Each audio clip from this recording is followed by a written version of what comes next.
ممتاز drama نگار، ہدایت کار، ٹیلی vision producer اور شاعر محمد حفیظ طاہر 2 ستمبر سن 1947 کو میاں میر لاہور میں پیدا ہوئے۔ اسلامیہ کالج لاہور سے تعلیم پائی۔ سن 1968 میں نیشنل کالج آف آرٹس کے شعبہ تعمیرات میں زانوئے تلمس طے کیا۔ پنجاب یونیورسٹی سے ایم اے ایڈمنسٹریٹو سائنسز اور ایم اے اردو کی اسناد حاصل کی۔ برطانیہ اور انڈونیشیا سے نشری صحافت اور ٹیلی ویژن پروڈکشن کی تربیت پائی۔ سن 1980 میں پاکستان ٹیلی ویژن سے منسلک ہوئے، جہاں 27 برس تک مختلف مناصب پر خدمات انجام دیں۔ حفیظ طاہر کی پروڈکشن میں کھیل اینک والا جن نے ملک گیر شہرت پائی۔ اردو شاعری کے مجموعے 8واں رنگ اور زیر زمین بالترتیب سن 1980 اور سن 1993 میں شائع ہوئے۔ پنجابی شاعری کا مجموعہ منتر سن 2017 میں اشاعت پذیر ہوا۔ حفیظ طاہر فن موسیقی کی تمام اصناف میں گہرا درک رکھتے ہیں۔ فوٹوگرافی میں آپ کی تصاویر کو نیشنل پریس ٹرسٹ اور لوک ورثہ کی طرف سے متعدد اعزازات مل چکے ہیں۔ آپ کی علمی اور تمدنی خدمات کے اعتراف میں حکومت پاکستان نے انہیں سن 2023 میں صدارتی تمغہ برائے حسن کارکردگی عطا کیا۔ آداب۔ پاکستان ٹیلی ویژن کے پروگرام صدرنگ میں میں آپ کا میزبان وجاہت مسعود ہوں، اور آج ہم گفتگو کر رہے ہیں پاکستان ٹیلی ویژن کے اساطیری پروڈیوسر، ہدایت کار، شاعر، ادیب اور ماہر تعلیم محترم جناب محمد حفیظ طاہر صاحب سے۔ آداب۔ حفیظ صاحب 2 ستمبر 1947 جی، اور لاہور اور چھاؤنی کے درمیان ایک جگہ میاں میر، جی بالکل، گویا آپ پاکستان سے 2 ہفتے چھوٹے۔ جی کچھ اس وقت کی معاشرت جہاں آپ رہتے تھے اور جس لاہور کو آپ اس وقت کے عہد میں ذرا فاصلے سے دیکھتے تھے، کیونکہ لاہور میں 2 بڑی زمیندار ایسٹیٹس تھیں، ایک جو جس طرف اب جو ہے وہ رائیونڈ آ گیا ہے، قزلباش اسٹیٹ، اور جہاں آپ تھے وہاں میاں افتخار الدین والی، باغبان پورہ والی باغوں کی، آموں کی کے باغات کی۔ کچھ بتائیے اس زمانے کے بارے میں۔ وہ اصل میں آپ کے سوال نے مجھے کہیں بچپن میں پہنچا دیا ہے۔ وہ ایک عجیب وقت تھا جب میں جس گھر میں پیدا ہوا، وہ اس گھر میں ایک بھی پکی اینٹ نہیں تھی، ساری کی سارا وہ کچا تھا، اور یوں سمجھیے کہ جس طرح وہ غالب نے کہیں لکھا ہے کسی خط میں یا کہاں، کہ اگر ایک دن بارش ہوتی تھی تو چھت 3 دن ٹپکتی تھی۔ تو وہ مجھے بڑی اچھی طرح ایسے ویوڈلی یاد ہے وہ سارا منظر، اور وہ سیڑھی جو اوپر جاتی تھی ایک لکڑی کی بنی ہوئی لگی ہوتی تھی، اور ہمارے گھر کے بالکل قریب سے جو ریلوے لائن گزرتی تھی اس کے دوسری طرف حضرت میاں میر رحمۃ اللہ علیہ کا مزار تھا، مزار ہے، اور جن کے نام سے اور جن کی وجہ سے اس آبادی کو میاں میر پنڈ کہا جاتا تھا۔ میاں میر پنڈ ہی کہا جاتا ہے مگر وہ اپنڈ رہا نہیں۔ تو وہ مجھے جو بہت ساری چیزیں ہانٹ کرتی ہیں اس وقت کی، اس زمانے کی، وہ ریلوے ٹرین ہے، کہ جب ریلوے ٹرین قریب ہوتی تھی ہماری آبادی کے تو اس کی دمک جو ہے وہ آنا شروع ہو جاتی تھی، اور وہ جو دھمک تھی وہ جو قریب آتی تھی تو میرے اندر ایک لہر پیدا ہوتی تھی کہ میں جاؤں اور جا کے ٹرین کو دیکھوں۔ پھر میں وہ سیڑھی چڑھتے ہوئے اوپر چلا جاتا تھا اور ٹرین کو ادھر سے آتے ہوئے دیکھتا تھا اور ادھر سے جاتے ہوئے دیکھتا تھا۔ کبھی رات میں بھی ایسا ہوا؟ میں اس لیے کہہ رہا ہوں کہ رات کے وقت جب آپ اندھیرے میں ہوں تو ٹرین جو ہے وہ ایسے لگتا ہے جیسے کسی نے چراغوں کو ایک رسی سے باندھ کے کوئی کھینچ رہا ہے. سبحان اللہ, کیا اچھا ویژول آپ نے میرے ذہن میں باندھا.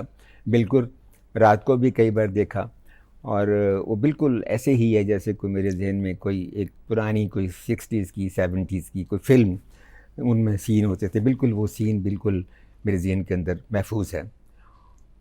اور پھر جو چیز مجھے بہت کرتی رہتی ہے اس زمانے کی, وہ اختری بائی کی گائی ہوئی غزل, وہ اختری بائی فیض آبادی, بیگم اختر, اختری بائی فیض آبادی کی غزل جو تھی, میں وہی ہوں مومن مبتلا, تمہیں یاد ہو کہ نہ یاد ہو. وہ ہماری چھوٹی سی دیوار ہوتی تھی, اور اس دیوار کے اس پار ایک گھر تھا. تو موسیقی جیسے لگتا ہے کہ میرے ساتھ ہی کہیں اس کا رجاؤ پیدا ہوا, تو وہ آواز آتی تھی, فرمایا کوئی ساتھ ادھر گھر تھا, تو میں بھاگ کے ایک ساتھ ہمارے گلی تھی, گلی میں ایک اور گھر تھا, اس کو کراس کرتے ہوئے میں اس گھر میں چلا جاتا تھا جہاں ایک بوڑھی خاتون ہاتھ میں ایک کپ پکڑے ہوئے گراموفون ریکارڈ پہ وہ ریکارڈ سن رہی ہوتی تھی. تو یہ ایک چیز میرے ذہن میں بڑی ویوڈلی مجھے یاد ہے. پھر میرے پہنچتے پہنچتے آدھا ریکارڈ ختم ہو چکا ہوتا تھا اور آدھا میں سنتا تھا, اور وہ مومن کا مقطع, میں وہی ہوں مومن مبتلا, تمہیں یاد ہو کہ نہ یاد. حفیظ بھائی, ایک سنویے کے طور پہ میرا تجربہ بھی یہی ہے کہ موسیقی کانوں کے راستے اگر بچپن میں اتر جائے تو اتر جائے. یہ ایسی چیز نہیں ہے جسے پختہ عمر میں جس کا ذوق پیدا ہو سکے. بالکل نہیں ہو سکتا. میں آپ کے ساتھ 100% ایگری کرتا ہوں. ایک میں بہت تعجب کر رہا تھا کہ حفیظ صاحب اتفاق سے جن اساتذہ سے آپ کو تلمذ رہا, مجھے بھی اتفاق سے اسی طرح کے یا انہی اساتذہ سے نیاز رہا. واہ. ایرک سپرین, پروفیسر منہاج صاحب, شہرت بخاری صاحب, اور امین مغل صاحب تو حجاز ہیں ماشاء اللہ, لندن میں ہیں اور 84 سے نہیں آئے. اچھا, ان میں سے لوگ امین مغل صاحب کو ان کے انگریزی تدریس اور ٹی ہاؤس اور ان کے فکری مباحث, ان کے سیاسی پس منظر کی وجہ سے جانتے ہیں. ایرک سپرین صاحب کو شاہ حسین کالج اور بہت سے حوالے ہیں. شہرت بخاری صاحب بطور شاعر کے صف اول کے آدمی ہیں, اور ان کی خود نوشت بھی موجود ہے. میں چاہوں گا کہ آپ ہمیں پروفیسر منہاج صاحب کے بارے میں اس لیے کچھ بتائیں کہ ابھی کوئی چند برس پہلے ان کا انتقال ہوا ہے. He was an unsung hero. Yes, professor صاحب بڑے لبریٹڈ اور پروگریسو مائنڈ کے آدمی تھے, اور سوال کرنا میں سمجھتا ہوں یہ ایک پہلا ذریعہ اور پہلا قدم ہے علم حاصل کرنے کا. کویسچن کرنا سیکھیں کہ یہ چیز کیوں ہے, کوئی چیز بھی ہو دنیا میں. پھر جب اس کا جواب آپ کو ملے گا تو پھر آپ کا علم بڑھے گا. بجا فرمایا. ایک تو یہ بات, اور دوسری بات شہرت بخاری صاحب کی, انہوں نے شاعری کے بارے میں ایک انتہائی خوبصورت بات کی. مجاز صاحب میں ہمیشہ کوٹ کرتا ہوں, پلیز. وہ غزل پڑھاتے تھے, غزل سمجھاتے تھے, اور آخر میں کہتے تھے بھائی بات یہ ہے کہ یہ جو ترجمہ میں نے شعروں کا کیا ہے, اشعار کا, اور یہ جو سمجھایا ہے یہ امتحان میں لکھنے کے لیے ہے.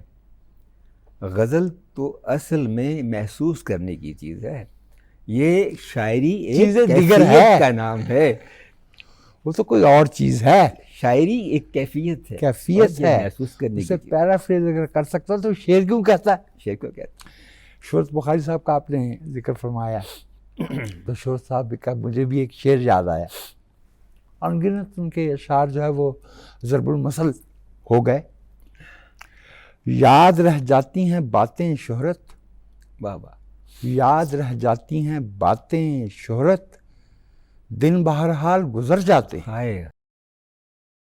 حفیظ صاحب, آپ کی شناخت پاکستان کے ایک ترقی پسند تخلیقی اور ذمہ دار شہری کے طور پہ کی جاتی ہے. کیا آپ خود کو اب بھی ترقی پسند فکر سے وابستہ سمجھتے ہیں؟ میں بالکل سمجھتا ہوں، اور میں سمجھتا ہوں کہ ہماری جو تکلیفیں اور ہماری جو مصیبتیں ہیں اور جو ہماری مشکلیں ہیں وہ ترقی پسندی ہی سے حل ہو سکتی ہیں۔ ریٹروگریٹو مائنڈ سے اور رجعت پسندی سے ہمارے مسائل بڑھ سکتے ہیں، کم نہیں ہو سکتے۔ ترقی پذیر کا لفظ ہم استعمال کر لیتے ہیں، لیکن اگر ہم ترقی پسند کا لفظ استعمال کریں تو اس میں کچھ لوگوں کو مسئلہ پیدا ہوتا ہے۔ اس وقت لاہور میں نومبر 67 5K یا شاید 4K تھا، مبشر حسن صاحب کا گھر مین بولیوارڈ پہ، ڈاکٹر مبشر حسن، جہاں پیپلز پارٹی کی بنیاد رکھی جی گئی۔ بالکل۔ ایک تو اس وقت ہمارے محترم افتخار احمد ہیں، آپ ہیں، اعجاز الحسن صاحب ہیں، شاید سندھ میں ایک دو صاحب ہوں گے جو پیپلز پارٹی کے اساسی کارکن تھے، رکن بنے تھے 30 نومبر 1967۔ لیکن بعد میں آپ کو بھٹو صاحب کی سیاست سے، ان کے پالیسیز سے، ان کے طرز حکومت سے اختلاف بھی ہوا۔ بالکل ہوا۔ تو کچھ اس سفر کے بارے میں بھی بتائیے، یہ حصہ ہے۔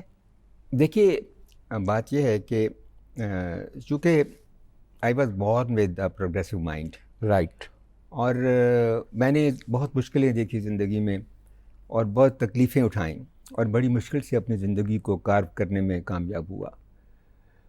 لیکن اس ساری ایک سفر میں جو ایک تکلیف دہ اور کٹھن سفر تھا، اس کے اندر میں نے محسوس کیا کہ اگر ہم ایک پروگریسو مائنڈ کے ساتھ اور اس تھاٹ کے ساتھ جو ذوالفقار علی بھٹو صاحب بظاہر لے کر آئے تھے، اگر ہم اس کو آگے بڑھا سکتے جی، اور اس پر عمل ہو جاتا صحیح معنوں میں، تو ہماری زندگیاں اس پاکستان میں، اس ملک میں بہت بہتر ہوتی ہیں۔ لیکن ہوا یہ کہ جس طرح ہم کہتے ہیں نا کہ نیریٹو کا لفظ بڑا مشہور ہو رہا ہے آج کل، کہ فلاں نیریٹو، فلاں نیریٹو، فلاں نیریٹو، بھٹو صاحب سے زیادہ اسٹرانگ نیریٹو آج تک نہیں بنایا کسی نے۔ روٹی کپڑا اور مکان مانگ رہا ہے ہر انسان، اسلامی سوشلزم، اس طرح کی چیزیں۔ تو اس وجہ سے ہماری پوری جنریشن ان کے ساتھ ہو لی، جتنے نوجوان تھے ان کی خاطر جلسوں میں جاتے، ان کی خاطر کیا کچھ نہیں ہوا۔ ہم میں سے یا ہمارے سے ذرا سینئر لوگوں کو تو قید و بند کی صعوبتیں بھی برداشت کرنا پڑیں، جیسے خاور نعیم ہاشمی وغیرہ لوگ ہیں، ناصر زیدی، ناصر ہیں، مسعود اللہ خان صاحب۔ اچھا، پھر یہ تو وہ تھے نا جنہوں کوڑوں والی فہرست میں آ گئے، حسین نقی، آئی رحمان، مجیب الرحمان شامی، الطاف حسن قریشی، صلاح الدین محمد صلاح الدین۔ کون تھا کسے کے کشتہ نہ شدہ قبیلہ مانیست، ہاں، اس طرح کا قصہ رہا۔ تو یہ ایک بہت بڑی ٹریجڈی میری زندگی میں رہی، اور اس کے بعد میں تقریباً اپولیٹیکل ہو گیا، یعنی غیر سیاسی۔ یہی المیہ ہوتا ہے۔ اچھا حضرت، آپ 1968 میں آرکیٹیکچر پڑھنے نیشنل کالج آف آرٹس گئے تھے، وہاں سے آپ اردو ادبیات کی طرف چلے گئے چھوڑ کے، تو یہ کیا قصہ تھا؟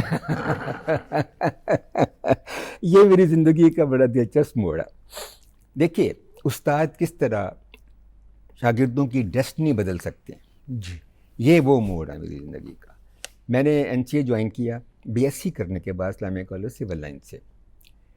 تو یوں کر کے میں گیا، اور وہاں میٹرک کے لوگوں کو لیتے تھے، ڈپلومہ کورس تھا آرکیٹیکچر کا، تو میں BSc کر کے چلا گیا۔ انہوں نے کہا آؤ پڑھو، اور میں نے شروع کیا۔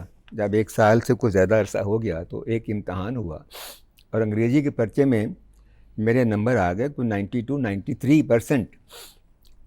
تو مجھے استاد محترم نے طلب کر لیا، رحمان صاحب ہوتے تھے اور پنجابی میں بات کرتے تھے۔ مجھے ان کی پوری گفتگو یاد ہے۔ کہنے لگی، او کاکا تو کی پڑھنا پیا؟ میں کہا جی آرکیٹیکچر۔ تو اپنا پیپر دیکھے؟ وہ میری گھبرا گیا، اسٹوڈنٹ ہوتا ہے، ٹیچر ہوتا ہے، جو سامنے رکھ، کہتے ہیں یہ دیکھ اے تیرے نمبر نے 93/100۔ یہ کی کرنا پیا؟ زیادہ سے زیادہ ڈپلومہ مل جائے گا، کچھ PWD دے محکمے سے جا کے تو ڈراس مین ہو جائے گا، کمر تیری چک جائے گی، ایڈا بڑا بورڈ ہوئے گا، وہ سینج کر کے لکیراں ماریں گا، تینوں اینک لگی ہوئی ہے تو نمبر 8 ہو جائے گا. واہ واہ واہ, وہاں تیریاں چھٹیاں ہو جان گیاں. یہ تو نظم ہے, سفید ہو جان گی. یہ تو نظم ہے. کاکا کو شور کر, جی شور کرو. تو کالج نہیں آنا. بالکل ایونا جی لینگویج میں تاں دس رہا. جی آپ سوچیں کہ اگلے دن میں کالج نہیں گیا اور میں نے اپنا رخ بدل لیا. اور اگر میں رخ نہ بدلتا تو میں پی ٹی وی نہ آتا, میں اینک والا جن نہ کرتا. اینک والا جن جو ہے وہ آ گیا ہے, یعنی ہماری گفتگو میں وہ موڑ آ گیا ہے, لیکن اس سے پہلے ہم ایک وقفے پہ جائیں گے. ناظرین, پاکستان ٹیلی ویژن کے پروگرام صدرنگ میں ہم گفتگو کر رہے ہیں پاکستان کے نامور ٹیلی ویژن ہدایت کار, شاعر, ادیب اور ماہر تعلیم محترم حفیظ طاہر سے. ایک وقفے کے بعد دوبارہ آپ کی خدمت میں حاضر ہوتے ہیں.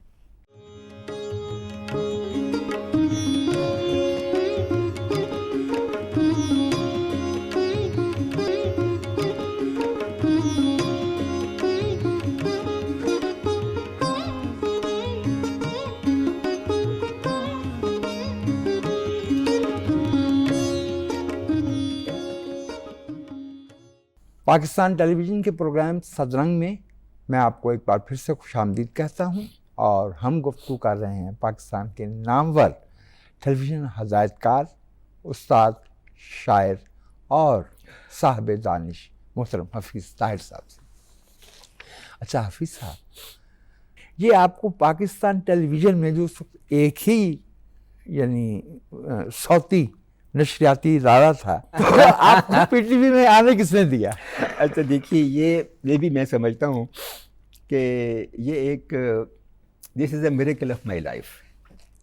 جب این سی سے نکل کے میں نے ماسٹرز کیا ایڈمنسٹریٹو سائنسز میں, جی, تو مجھے نوکری نہیں ملتی تھی, اور نوکری کے لیے میں نے 600 اپلیکیشنز بھیجی جن کی فوٹو کاپیز آج تک میرے پاس پڑی ہیں. نوکری نہیں ملی. پھر میں حنیف رامے صاحب کو میں نے ایک خط لکھا. انہوں نے کہا کہ یار یہاں قومی اسمبلی میں تم آ جاؤ, شاید وہ وزیر خزانہ تھے یا وزیر اعلیٰ پنجاب کے. اس وقت وہ وزیر اعلیٰ ہوں گے. آغاز وزارت خزانہ سے ہوا تھا. ہاں جی, وزیر اعلیٰ ہی ہوں گے اس وقت. 1971-72 کی بات ہے. 71-72 میں خزانے میں تھے. ہاں, چونکہ بھٹو وہ معراج خالد بیچ میں آتے ہیں نا, اس کے بعد پھر رامے صاحب آئے. پھر اس کے بعد رامے صاحب آئے. تو رامے صاحب نے مجھے بلا لیا, تو میں وہاں گیا تو وہاں سائلین کی ایک لائن لگی ہوئی تھی. میں واپس آ گیا اور ان کو واپس آ کے خط اور لکھا. اس میں صرف غالب کا ایک شعر لکھا, وہ جو انہوں نے مجھے گھر بلا لیا. یہ ادائیں وہ سمجھتے تھے. اچھا, انہوں نے اپلیکیشن پہ سائن کیے. میں نیس پاک میں چلا گیا. نیس پاک میں ایک چھوٹی سی پوسٹ پہ کام کرتا رہا. فاروق ضمیر غوری صاحب میرے باس تھے, جی, جو بڑے famous actor P T V کے. ان کے ذریعے میرا تھوڑا سا رابطہ پی ٹی وی کے ساتھ ہوا, اور میں یہاں اسکرپٹ رائٹر ہو گیا. کوئی پروگرام تھا, اس کے سوال اور ریسرچ اور جواب وغیرہ. جی, بچپن سے جب پہلی بار میں نے پی ٹی وی دیکھا, پی ٹی وی جب شروع ہوا اور ہمارے گھر میں پہلا ٹی وی آیا بلیک اینڈ وائٹ, تو اس میں میں دیکھتا تھا اور میں سوچتا تھا کہ کسی نہ کسی دن اس ڈبے کے لیے کام کرنا ہے, اس ایڈیٹ باکس کے لیے کام کرنا. پھر ہماری ایک بڑی اچھی نیوز کاسٹر ہوتی تھیں ناہید انور. اچھا, ان کو دیکھتا تھا, وہ کہتا تھا کہ ان سے کبھی نہ کبھی ضرور ملنا ہے. تو یہ ایک امپیٹس تھا. وہ بعد میں ہماری چیف ڈیزائنر ہوئی اور بہت شاندار انہوں نے اپنا کیریئر گزارا یہاں پہ. ایسا منور صاحب سے ان کی شادی ہوئی. تو باہر طور وہ میں ایک لنک بتا رہا ہوں آپ کو.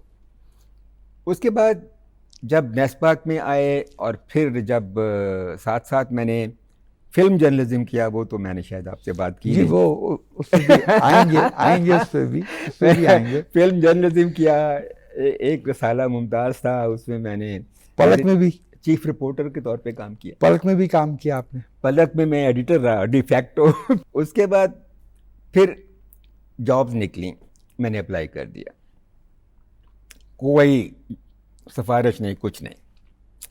انہوں نے مجھے ٹیسٹ میں فیل کر دیا. پھر میں نے ریڈیو پہ ایک پروڈیوسر کے لیے اپلائی کیا. اس کی کال بھی آئی، لیکن میری یہ میموری میں نہیں ہے کہ میں انٹرویو دینے گیا تھا یا نہیں گیا تھا. اچھا ہی ہوا اگر نہیں گیا تھا. اس کے بعد پھر بیٹھ گئے آرام سے، نیس باغ کی نوکری کرتے رہے. آہستہ آہستہ ترقی کر کے گروپ 6-7 تک پہنچ گئے. پھر ایک دن جاب دوبارہ اناؤنس ہو گئی، لیکن اس دفعہ جاب پروڈیوسر کی نہیں تھی، پروڈکشن اسسٹنٹ کی تھی. اور اپنا جذبہ دیکھیں آپ، جذبہ دل. میں نے اپلائی کر دیا، اور نہ صرف میں نے خود اپلائی کیا بلکہ شوکت زین العابدین سے بھی اپلائی کرایا.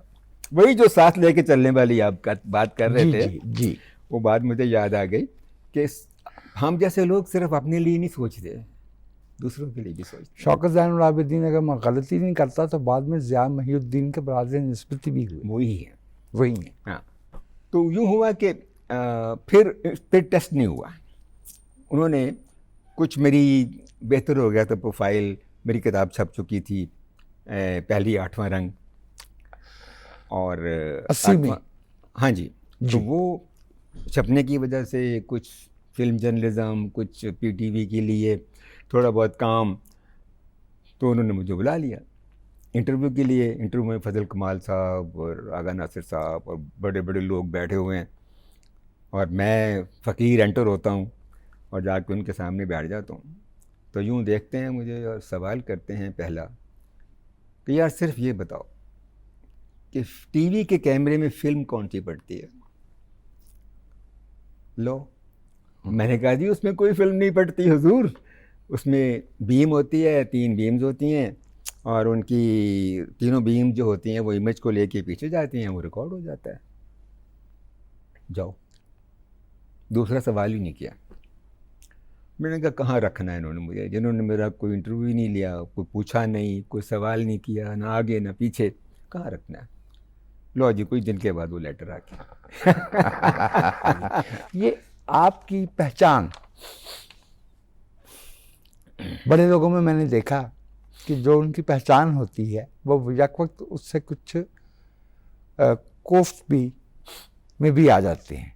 قرۃ العین حیدر کو جب آقا دریا کا ذکر کیا جاتا تھا تو وہ کہتی میں نے اور بھی کچھ لکھا ہے. جو عبداللہ حسین سے ذات نسلے کا ذکر کیا جاتا تھا تو وہ ناراض ہو جاتے تھے. اینک والا جن سے تو آپ کی جان نہیں چھوٹے گی، وہ آپ کا میگنم اوپس ہے.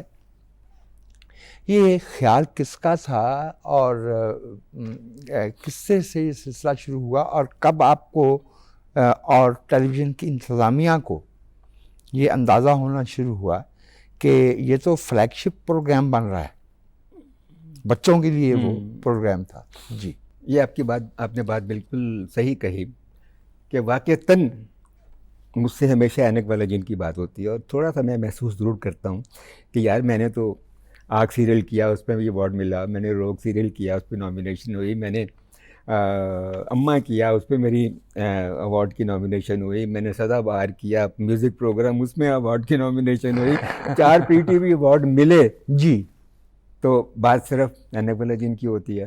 لیکن پھر آہستہ آہستہ میں نے اسے 100% اون کیا، اور میں نے کہا کہ دس از اے بلیسنگ کہ مجھ سے ایک ایسا کام ہو گیا جو واقعتاً آئی ہوپ کہ میرے مرنے کے بعد بھی لوگ اس پروگرام کو دیکھیں گے اور مجھے اس کے حوالے سے یاد کریں گے. تو اس کا جو شان نزول ہے وہ پھر وہی بات ہے، یہ ان پروٹیسٹ اس کا شان نزول ہوا. یہ میری پروٹیسٹ تھی. جب میں نے آیا تھا تو میں کام کرنے آیا تھا نا، گروپ 7 کی جاب چھوڑ کے گروپ 4 کی جاب میں آیا.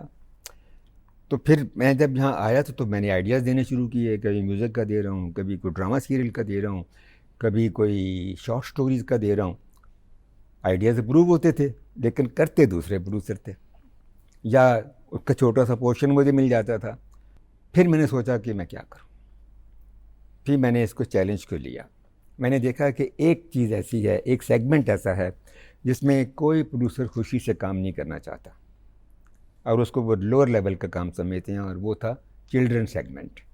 میں نے کہا اوکے میں یہاں کام کروں گا. اب سوال یہ تھا کہ پھر یہاں کام کیا کیا جائے، آئیڈیا کیا سوچا جائے. پھر بڑے غور و فکر کرنے کے بعد میں نے سوچا کہ ایک جن کی کہانی بناتے ہیں جو دنیا میں آتا ہے اور لوگوں کے ساتھ رہتا ہے. اس طرح کی کوئی چیز اس خطے میں نہیں ہوئی تھی انڈو پاکستان میں. باہر ہوئی ہوں گی مجھے نہیں پتا. جی. تو پھر سوچا کہ وہ آخر کیوں آئے یہاں پہ, اس کی لاجک کیا ہوگی, کیوں وہ دنیا میں آئے گا. میں خود, میری نظر کمزور تھی, اینک لگاتا تھا, تو میں نے وہاں سے اپنے آپ سے انسپریشن لی. میں نے کہا کہ ہم ایک ایسی لاجک بناتے ہیں کہ اس کی نظر کمزور ہو جاتی ہے.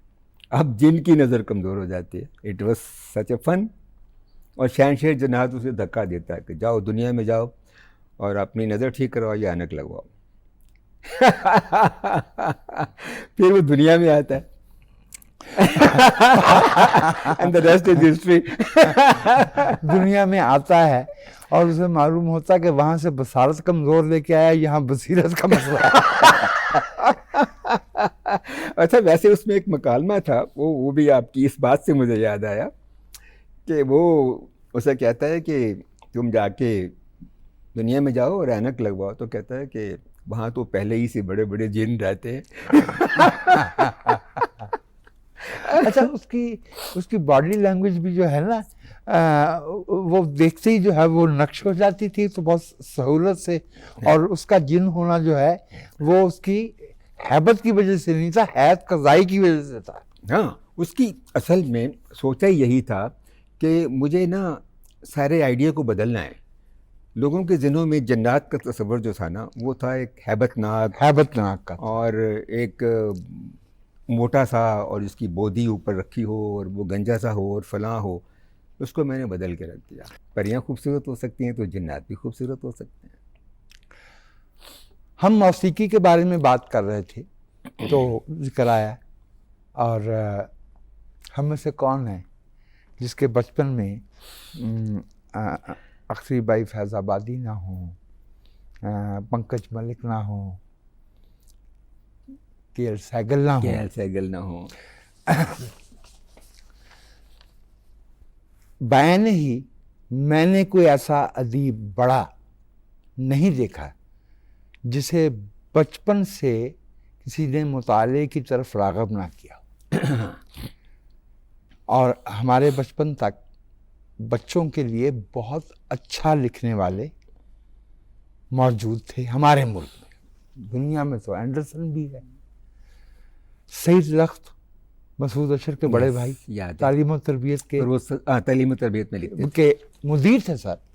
ابھی انتقال ہوا کوئی 4 برس 5 برس پہلے, 100 برس کی عمر میں. مسعود صاحب سے تھوڑا پہلے. کیا وجہ ہے کہ اب ملک میں اتنے ٹیلی ویژن چینل ہیں, بچوں کے لیے پروگرام نہیں کیا جاتا؟ ویسے بڑوں کے لیے جو پروگرام کیے جاتے ہیں ان کا معیار چائلڈش ہے, that is a different story. لیکن پاکستان میں ٹیلی ویژن چینلز بچوں کے لیے معیاری کیا غیر معیاری پروگرام بھی نہیں کر رہے. اس کی وجہ صاحب جو وہ توجہ دیتے ہیں وہ یہ ہے, وہ کہتے ہیں کہ بچوں کے پروگراموں کی مارکیٹ نہیں ہے, ہمیں اشتہار نہیں ملیں گے, اور بچوں کے پروگرام کرنا, اب جس لیول کے پروگرام ہو رہے ہیں باہر, وہ اینیمیشن اور سی جی ایفیکٹس, اور وہ مہنگے پڑیں گے, اور وہ جو ہماری کاسٹ ہے وہ میٹ نہیں ہوگی. اس لیے وہ بڑوں کے لیے ڈرامے بناتے ہیں جیسے وہ آپ کے خیال میں یا میرے خیال میں چائلڈش ہوتے ہیں. تو اس طرح اس لیے وہ اس طرف نہیں آتے. اور میں اکثر اس بات کو ڈیفائی کرتا ہوں, اور میں کہتا ہوں کہ وہ غلط کہتے ہیں, کیونکہ جتنی بچوں کی پروڈکٹس اس وقت موجود ہیں وہ ساری کی ساری بڑوں کے لیے سو کال ڈرامے بنائے جاتے ہیں, اس میں اپنے اشتہار دے رہی ہوتی ہیں, ایون چوئنگمز اور وہ. تو مارکیٹ موجود ہے, یہ ان کی غلط فہمی ہے کہ مارکیٹ موجود نہیں. مارکیٹ موجود ہے, ان کے پاس امیجینیشن موجود نہیں. یس. اب اس امیجینیشن سے میں آپ کو ایک بات بتا دوں. بسم اللہ. میں اس بات کا جواب مجھ سے ہوتا ہے نا جب بھی یہ سوال کہ کوئی اور چینل جو ہے یہ پروگرام کیوں نہیں کرتا اس طرح کا کوئی, تو میں کہتا ہوں کہ اس لیے کہ ان کے پاس کوئی حفیظ طاہر نہیں, اور یہ کوئی شاعرانہ تعلی نہیں ہے. یا ویسے کوئی غرور یا فخر نہیں ہے یا شو نہیں ہے. اس کا مطلب یہ ہے کہ اس پروگرام بچوں کے پروگرام کرنے کے لیے جس ڈیڈیکیشن کی, جس پیشن کی, جس سنسیریٹی کی اور جس کمٹمنٹ کی ضرورت ہے وہ لوگوں کے پاس نہیں ہے. اور آئیڈیا تو خیر کنٹینٹ کا تو مسئلہ بہت شدید ہے نا, بڑوں کے لیے اچھا کنٹینٹ نہیں ہے. مظہر علی خان صاحب ویو پوائنٹ نکالتے تھے جی ہاں بالکل, کوئنز روڈ پہ. بالکل. تو ایک روز ایک خاتون ان کا انٹرویو کرنے آئیں. اچھا. تو انہوں نے کہا کہ یہ جو میں نے آپ کا پرچہ دیکھا ہے ویو پوائنٹ جو 75 سے نکل رہا تھا, اور میں یہ ذکر کر رہا ہوں کوئی 86 یا 87 کا, تو اس میں اشتہار نہیں ہوتے. اب مظہر علی خان صاحب سے یہ سوال کیا جائے گا تو وہ اپنے خاص انداز میں انہوں نے کہا there are many ways to earn money. واہ, journalism is not one of those. بڑی گہری بات. واہ واہ واہ. یہ جو ہم جو خواتین بچوں پہ نہیں کر رہے نا, تو خواتین کے لیے ڈرامے بنائے جا رہے ہیں, خواتین کے مسائل اجاگر نہیں ہو رہے. ایگزیکٹلی. ان کے کیا سماجی مسائل ہیں, ان کے کیا طبی مسائل ہیں, ان کے کیا معاشی مسائل ہیں, ان کے ساتھ کس طرح کا سلوک ہو رہا ہے معاشرے میں, وہ سامنے نہیں آ رہا. اور وہ بنی بنائی یوں کہیے نا کہ وہ پامال راستوں پہ چلنے والا معاملہ چل رہا ہے. آپ نے ابھی ذکر فرمایا 8واں رنگ 1980 میں آ گئی, زیر زمین 93 میں. تو یہ تقریباً 31 برس سے شاعری کا بہاؤ رکا ہے یا اشاعت میں کوتاہی چل رہی ہے؟ اصل میں اگر آپ اس طرف اشارہ کر رہے ہیں کہ اتنا گیپ کیوں ہے اور سب چیزیں, یہی کہہ رہا ہوں نا. آپ کا جو دوسرا اور اب تک آخری شعری مجموعہ اردو کا, کیونکہ منتر بیچ میں پنجابی کا, جی ہاں, پنجابی شاعری کا آیا ہے, لیکن عرصہ تو بہت ہو گیا. ہاں, ایک ناول البتہ میرا چھپا ہے ان دنوں میں جو میں نے بچوں کے لیے لکھا, منزل منزل منزل منزل. اس پہ بیسٹ فکشن کا ایوارڈ بھی ملا ہے پاکستان رائٹرز گلڈ کی طرف سے. دراصل بات یہ ہے کہ فکر روزگار نے ایسا گھیر کر مارا پوری زندگی کہ جو میری سافٹر سائڈ تھی پوئٹری, اس کو میں پیمپر نہیں کر سکا. اس کے ساتھ صرف پیار کیا, اس کے ساتھ عشق نہیں کیا. ناکامی کا ملال بھی ہم کو پیش رووں کی صنعت سے ہے, ویسے ان کی طرح سے ہم بھی ہار کا کھیل ہی کھیلے تھے. کیا کہنے مختار صدیقی اور عاشقی صبر طلب اور تمنا. اچھا حضرت, آپ بھی پڑھا رہے ہیں اور درجنوں ادارے ہیں جو اب کوئی فلم اینڈ تھیٹر پڑھا رہا ہے, کوئی جرنلزم پڑھا رہا ہے. کیا پاکستان میں معیشت اور خاص طور پہ ذرائع ابلاغ کی معیشت اس تعداد میں نوجوان لڑکے لڑکیوں کو کھپا پائے گی, یا یہ لوگ جو ہے یہ کہیں دوسرے شعبوں میں چلے جائیں گے, یا یہ وہ والی صحافت کریں گے جس کی وجہ سے صحافت کا احترام آلریڈی کٹاؤ کا شکار ہے, دریا برد ہو رہا ہے؟ میرا خیال یہ ہے کہ اوپننگ اتنی نہیں ہے جتنے لوگوں کو ہم تیار کر رہے ہیں, اور پھر جو لوگ تیار ہو رہے ہیں, جی سر, میرا اپنا تجربہ یہ کہتا ہے جی کہ ان کو پڑھانے کے لیے اور ان کو تیار کرنے کے لیے اس طرح کی فیکلٹی موجود نہیں ہے جو ان کو پریکٹیکلی پریپیئر کرے اس فیلڈ کے لیے. تھیوری پڑھانے والے موجود ہیں جنہوں نے کبھی کوئی ڈرامہ خود نہیں بنایا, کوئی ڈاکومنٹری خود کریٹ نہیں کی, کوئی میوزک خود ایک ویڈیو نہیں بنائی, لیکن وہ آ کے ویڈیو پہ لیکچر دیتے ہیں, وہ آگے ڈرامے پہ لیکچر دیتے ہیں, وہ ڈاکومنٹری پہ لیکچر دیتے ہیں. تو جس شخص نے کوئی خود کام نہیں کیا تو وہ دوسرے کو کیا سکھا سکتا؟ یہ ایک بہت بڑی کمی ہے ہمارے اس ایجوکیشن سسٹم میں. اور پھر ایسے لوگوں کی وہ قدر نہیں ہے جو کہ ہونی چاہیے. ان کو باقاعدہ پیمپر کرنا چاہیے, ان کو آگے لانا چاہیے, ان کو اچھا پے کرنا چاہیے. یہ سارے فیکٹرز اس کے اندر ہیں جس کی وجہ سے اچھے لوگ ٹرین نہیں ہو رہے. اور پھر جو شخص ٹرین ہوتے ہیں یا پڑھ جاتے ہیں وہاں سے, وہ ان کے لیے وہ نوکری کے خیال سے پڑھتے ہیں اور نوکریاں نہیں ہیں. میں اس لیے ان سب کو یہ سمجھاتا رہتا ہوں کہ نوکری نہ کریں, سوچیں دل میں انٹرپرینیورشپ سوچیں, اپنے ادارے بنائیں, کام کریں. پاکستان کے علاوہ باہر کی دنیا کے لیے بھی بڑے ایونیوز ہیں, پوری دنیا میں ڈاکومنٹ دیکھی جاتی ہے, خریدی جاتی ہے. تو ایک تو اپنی تھنکنگ جو ہے اس کو وائڈ کریں اور پوری دنیا کے لیے کام کرنے کا سوچیں. اور اگر نوکری کے خیال سے پڑھیں گے تو نوکریاں تو بہت محدود ہیں اس فیلڈ میں, اور تنخواہیں اتنی کم دیتے ہیں چینلز والے, اور پھر وقت پہ پے نہیں کرتے. تو پھر یہ مسائل ضرور موجود کہ جنہوں نے پریکٹس کر رکھا ہے, جنہوں نے ایگزیکیوٹ کر رکھا ہے, جنہوں نے ڈرامہ بنایا ہے, فلم بنائی ہے, جو ایڈیٹنگ سمجھتے ہیں, جو اس کام کو جسے ہم ڈرامہ پروڈکشن کہتے ہیں, فلم ڈائریکشن کہتے ہیں, سمجھتے ہیں, انہیں میرا شکوہ دوسرا ہے. میں نے یہ دیکھا کہ دنیا بھر میں کوئی 75% کے قریب جو جسے ہم درجہ اول کی فلم اور تھیٹر کہتے ہیں, اس کا تعلق تو ادبی شاہکاروں سے ہے, شاہکاروں سے ہے. جس بڑی فلم کو اٹھاتے ہیں, adapted from book written by so and so novel. بچے جو ہے جو اس شعبے میں آ رہے ہیں وہ کتاب سے بے نیاز ہیں. جی ہاں بالکل. اور ان کو چمچ پہ رکھ کے بھی اگر آپ کتاب ان کے منہ میں ڈالیں تو اس کو اگل دیتے ہیں.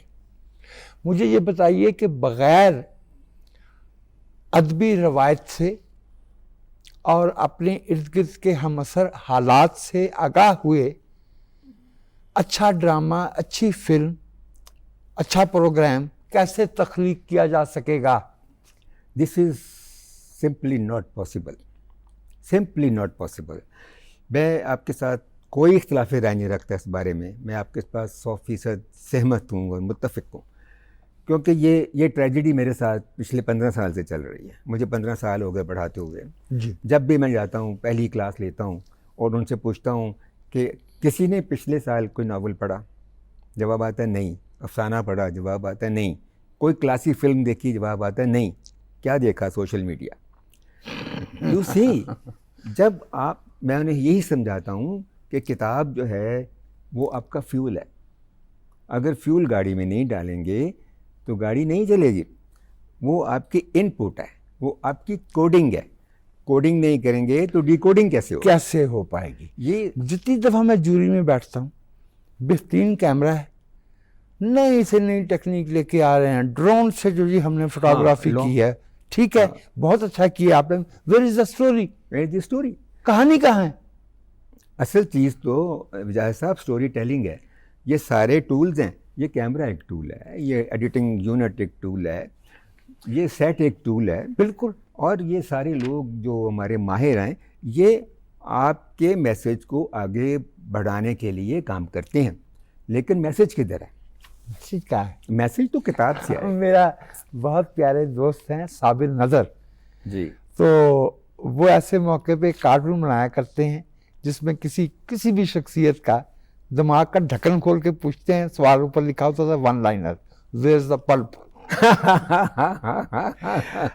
اچھا, ایک سوال آپ سے اور پوچھنا تھا. جی ضرور.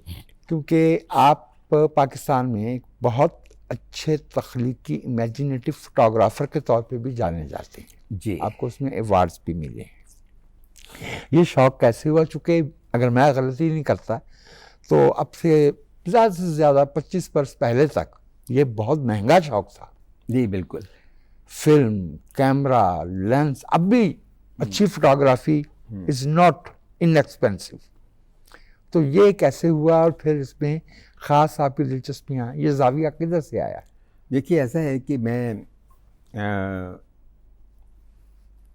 میرے اندر اللہ تعالیٰ نے ایک کوالٹی دی ہے امیج بنانے کی. میرے اندر میں چیزوں کو امیج میں دیکھتا ہوں, تصویر میں دیکھتا ہوں. ہر لفظ میرے ذہن میں ایک امیج بناتا, ہر لائن میرے ذہن میں ایک امیج بناتی. نثر پارہ میرے ذہن کے اندر امیجز کی ایک سکسیشن بناتا. یہ چیز میرے ساتھ آئی اور اس کو ہی میں نے ڈیولپ کیا اور آگے بڑھایا. میں آپ کو 2-3 شعر سناؤں گا جو میری امیجری پہ ہیں کہ کس طرح امیج میرے ساتھ رہتا ہے. اس امیج کو آگے بڑھانے میں میرے والد محترم نے میری مدد کی. جی. انہوں نے مجھے جو بہترین گفٹ لا کے دیا کویت سے, وہ ایک باکس کیمرہ تھا, شیکا میٹ, جس کے اندر اسکوئر نیگیٹو پڑتا تھا, بلیک اینڈ وائٹ. رائٹ. اس نے مجھے امیج حاصل کرنے کا موقع دے دیا اور پھر میں نے بے تحاشا فوٹوگرافی کی. پھر مجھے ایک استاد مل گئے جنہوں نے مجھے ایک کلیہ بتایا. بٹ صاحب تھے, اللہ انہیں جنت نصیب کرے, ان کا ایک اسٹوڈیو تھا, ان سے ہم پروسیسنگ کرانے کے لیے جایا کرتے تھے. میں نے کہا بٹ صاحب اچھی تصویر کس طرح بن سکتی ہے؟ انہوں نے کیا, کھینچی جاؤ کہ نکھار دے گا مسلسل ریاض فن طاہر, نکھار دے گا مسلسل ریاض فن طاہر. کھلیں گے روز تو اترے گا زنگ تالوں کا. واہ واہ واہ واہ واہ واہ واہ. دل لے گیا دلاندہ جانی تے جندرا جنگال کھا گیا. ہائے ہائے ہائے ہائے. تو یہ تو ہونا تھا. حفیظ صاحب بہت دلچسپ گفتگو, اور یہ تو ممکن نہیں ہے 75 برس پہ پھیلی ہوئی اور اتار چڑھاؤ اور اس میں اتنے موڑ, اس زندگی کا احاطہ کرنا 1 گھنٹے سے بھی کم وقت میں کیسے ممکن ہے. تو لیکن یہ کہ آپ سے بات کرنا بہت, جسے کہنا چاہیے کہ روشنی دکھانے والا, راستہ دکھانے والا کام ہے. بے حد شکریہ, بہت دلچسپ. مجھے بھی بہت خوشی ہوئی آپ سے بات کر کے. I loved every moment of it. It was spontaneous and heart to heart. Honored. ناظرین, پاکستان ٹیلی ویژن کے پروگرام صدرنگ میں یہ تھی ہماری گفتگو ہمارے عہد کے ممتاز ٹیلی ویژن ہدایت کار, ڈرامہ نگار, شاعر اور ماہر تعلیم محترم محمد حفیظ طاہر سے. صدرنگ سے وجاہت مسعود کو اجازت دیجیے. آداب.